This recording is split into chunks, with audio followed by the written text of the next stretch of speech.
Amis, bonjour à tous et à toutes. Une nouvelle semaine a commencé hier dimanche. En ce 18 octobre 2021, nous avons la joie de célébrer la mémoire de Saint Luc, de Luc, évangéliste. Nous sommes en Luc chapitre 10, les 9 premiers versets. Installez-vous bien, c'est parti pour une nouvelle semaine, un nouveau jour, une nouvelle édition de la halte spirituelle pour la journée. L'évangile selon Saint Luc a été appelé le plus beau livre du monde, écrit par un commentateur. Il y a une légende selon laquelle Luc était un peintre habile. Il a certainement l'œil pour les choses vives. Aujourd'hui, c'est sa fête. Il faisait partie de la première vague de convertis étrangers à la foi. Et on pourrait dire que son évangile est destiné aux étrangers et aux personnes qui ne connaissaient pas la loi et les coutumes juives. Il se distingue à plusieurs égards. Premièrement, relevons 3 points justes. Nous ajouterons un dernier pour conclure. Il n'a pas été écrit pour les Juifs cet évangile, mais pour les gentils. En d'autres termes, pour des gens comme vous et moi. Par exemple, il cite rarement l'Ancien Testament et ne se réfère jamais à Jésus en tant que rabbin. Il utilise un mot grec qui signifie maître. Il établit la généalogie de Jésus, non pas à partir d'Abraham, le fondateur de la race juive, mais à partir d'Adam, le fondateur de toute la race humaine. Il est le seul à raconter la parabole du bon samaritain, considéré comme un étranger. Deuxième point, les femmes occupent une place très distincte. Par exemple, l'histoire de la nativité est racontée du point de vue de Marie. Les autres femmes sont Élisabeth, Anne, la veuve de Naïm, et la femme qui a oint les pieds de Jésus. Troisième point, c'est surtout un évangile de prière et de louange. Il montre Jésus en train de prier à tous les moments clés de sa vie. Seul Luc a la parabole de l'ami de minuit. L'expression louer Dieu apparaît plus souvent chez Luc.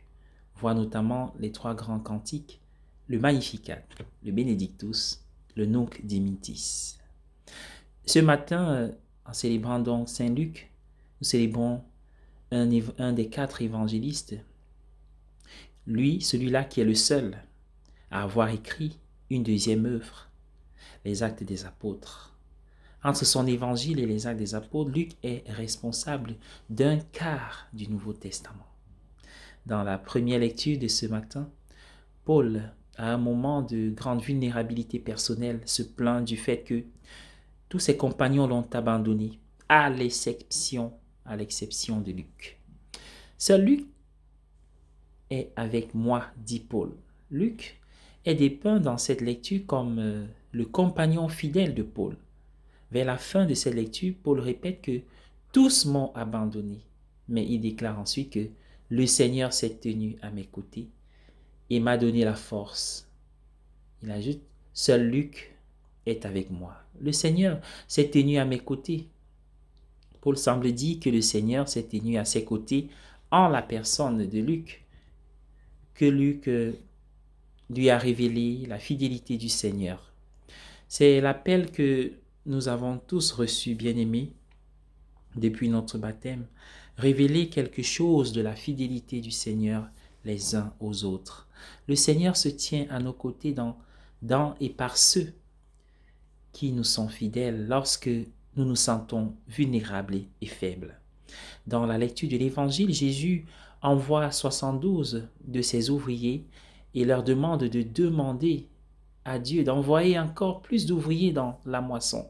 Nous sommes tous appelés à être des ouvriers dans la moisson du Seigneur et une partie de notre travail consiste à rendre tangible la présence fidèle du Seigneur à tous ceux qui connaissent des difficultés. Nous pensons à elles, à ces personnes qui nous sont confiées, avec qui nous avançons. Et vous qui méditez chaque jour avec nous autour des trésors spirituels de l'Évangile. Bonne journée à tous et à chacun. Soyez bénis et bonne fête à tous les Lucs